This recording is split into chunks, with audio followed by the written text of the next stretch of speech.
when we're talking about food systems, it's really important to be clear about what we mean by that. That term gets thrown around and used a lot. But for me, when I talk and teach and do work around food systems, I'm thinking about like the idea of a healthy, equitable, and sustainable food systems. So in other words, a system where all people have the right to healthy, culturally appropriate food produced through ecologically sound and sustainable methods, but also the importance of those people, the harvesters, the producers, and everyone across the food chain to be able to define their food system or have decision-making capability within that food system. So in one sense, we're talking about food, but through food, we're talking about immeasurable other things. Food systems are very complex. We can't cover everything. It's impossible. No one ever can be 100% food systems literate, but that doesn't mean it's not an important thing to teach about.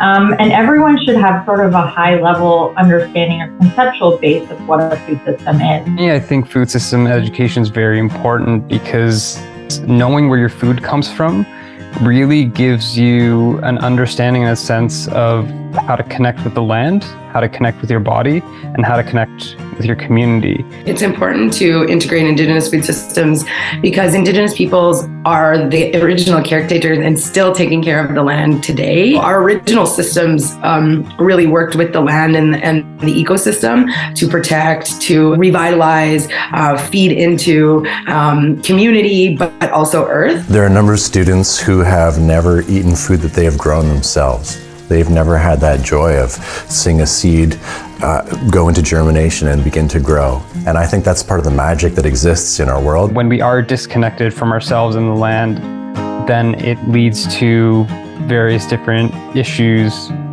And so a lot of what we are facing today in terms of climate change and climate catastrophe. So I think it's pretty important to have that relationship with your food. I think that the way we eat truly influences the way that we move through the world. And I think for a lot of young people as well, those lessons and notions around food and cooking and how to actually take care of ourselves doesn't come until a lot later in life if there isn't an individual focus. And so these things being a part of our school programs and being a part of the ways that we learn to be in the world is really important for young people to feel empowered and to start that empowerment from a young age. Food systems are important to me because food is medicine. And I think we've all been told you are what you eat. And it's very important to know what you're eating and what you put inside your body. And it's very important that we take care of our body because a healthy body means a healthy mind. And a healthy mind means that we can do lots of fun things and we can live a long life. I think food is central to the human experience. Of course, we all eat it. But there are really few things that food doesn't impact or doesn't touch. Individual behavior, the choices we make every day, health, the things that kind of underlie what create healthy environments or what allows us to be healthy, our emotions, our cultures, media, policy, politics, social systems, all these structures, so in many ways, when we talk about food and food systems, we're not talking about food, only food at least, but we're teaching about, how food leads to many other important issues and topics. Like many other people, I've been very overwhelmed with climate change and other environmental and social issues. And food systems are a really tangible place for action. About a third of greenhouse gas emissions come from our food system. So there's a significant opportunity to reduce, greenhouse gas emissions and work towards action on climate change through food systems. But when we talk about food, it's, people touch it. They literally put it in their bodies. It becomes part of them. So it becomes a platform to learn about the world we live in, some of the challenges, but also opportunities to make a difference. We all feel quite anxious about the state of the climate emergency.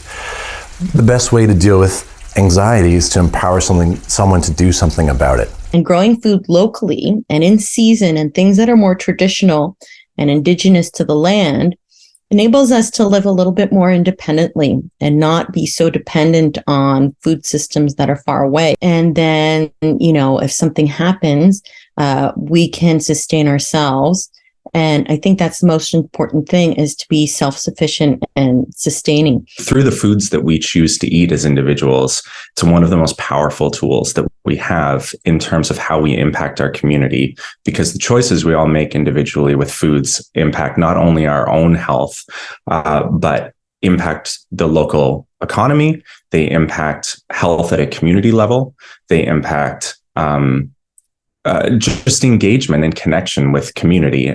Food and community go hand in hand. But I think seeing the level and depth of farmers, local food producers, the amazing and incredible farmers markets here, and the untapped potential in terms of community connection between schools and those producers, and the learning opportunities that feel even still missed. We're doing a much better job, I think, than we used to. But I think it's really important for our students to have that connection to their food. Really, at the end of the day, we just want to be inspiring young people to want to learn more and to want to engage. I think we can be comforted with the fact that there's a lot of evidence that suggests that the more individuals understand food systems, the more likely they are to make informed choices. And informed choices is the best that we can do in helping people make the right choices for them. So while food systems education might seem really overwhelming at first, it's actually a really exciting way to talk about different subjects like science and technology, like math, like health, and pique students' interest in different ways. Food can be a really exciting vehicle for education, and a really tangible way for students to learn about some complex issues in our world. There are so many access points to being in the garden. You can read about it, you can write about it, there are recipes, there are mathematical combinations. You can think about exponents by looking at how one lettuce seed can produce a lettuce plant that then will produce 10,000 lettuce seeds. What great and juicy example of exponents. You can talk about matter cycles and how nitrogen cycles through what you're growing and how there are relationships between bacteria and the 70% of the air that's nitrogen and how they pull it out and stick it in the roots of legumes. You can talk about insect cycles. Here we have a ladybug that we just introduced yesterday to take care of our aphid issue. Instead of spraying it with a chemical, we're introducing a natural predator to, again, create those cycles and those ecosystems. So I think that kind of science is one worldview to think about. I think you can bring any subject area into this classroom and find many access points if you give yourself permission and you think creatively a little bit.